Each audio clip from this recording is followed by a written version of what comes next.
Hi, my name is Kiana. I was hoping to be able to meet you all today, but unfortunately I could not be there because I'm with my family doing something important. But I still wanted to make this just to kind of introduce myself and tell you about the Boys and Girls Club program because it made such a difference in my life. So, as a formal introduction, my name is Kiana Davis and my life has not been ordinary. But I didn't know that until someone told me otherwise. Growing up, I was that kid.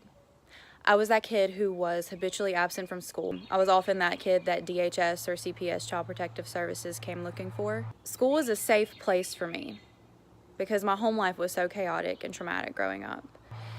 And so summers posed a new kind of threat that I would be home all the time and my single mother would have to balance taking care of us and trying to figure out how to keep going to work and afford childcare. So the summer that she heard that Miss Jumper was going to have the Boys and Girls Club, she was over the moon. And so we started that summer and I was exposed to so many new experiences. It was probably the first time that I ever had role models that kind of looked like me, but also role models that were female and kind of close to my age that I could look up to and aspire to be. It was the first time I ever did art therapy, and I actually still remember I was probably 9 whenever I went to the Boys and Girls Club, and I still remember what I talked about in one of the art therapy sessions. Like, it was actually that helpful and healing for me. We also went to a lot of different day camps, and I just really fell even harder in love with learning. But also, it was another safe place for me because there was food there, and my mom got a break from us, which she needed.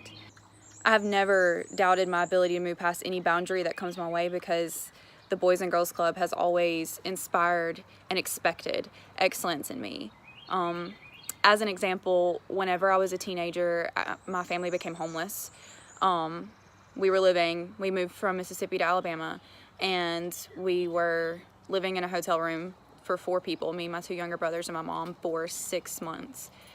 And even during that, I managed to apply for a program called LEADA at Princeton University, where it was a college access program that would help me get into all these really amazing programs and just kind of give me the playbook.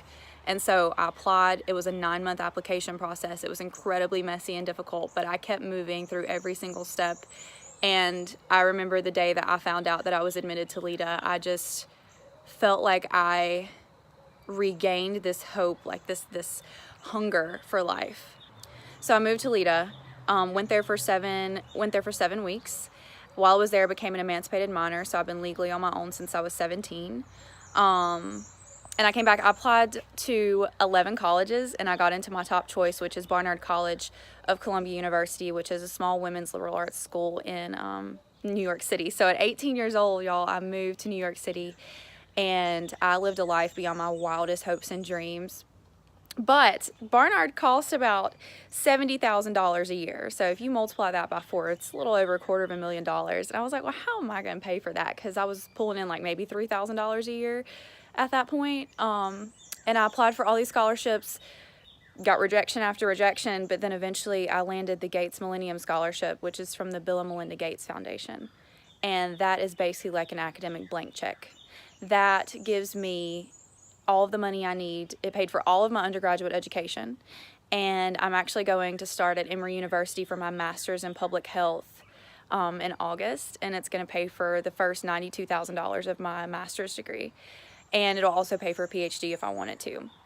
But the year that I was accepted to that, I had a 1.9% chance of getting that scholarship because 54,000 people applied, and I got it.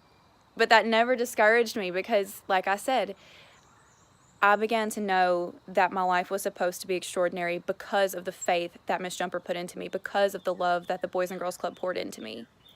It is so much more than just an after-school program. It is so much more than just a summer program. It is exactly what the kids in our community need, because otherwise I wouldn't have been exposed to so many things. I wouldn't have been exposed to certain parts of myself. I wouldn't have known my love for different types of education, for therapy, for leadership. And that club and so many of the other ones in North Mississippi, I work with them now through my job at the Family Resource Center in Tupelo. I go around to schools and to Boys and Girls Clubs, and the Boys and Girls Clubs are on it. Those students are inspired, but they need that resource there in order to really tap in and reach their full potential. So I'm sorry I can't be there, but if you have any questions for me, if you want to talk with me on the phone about my experience with the Boys and Girls Club, with Miss Jumper, with any of that, I am more than glad to speak with you about it. It has seriously impacted my life and really given me the chance to just live a life beyond my wildest hopes and dreams, and I want that for other kids too.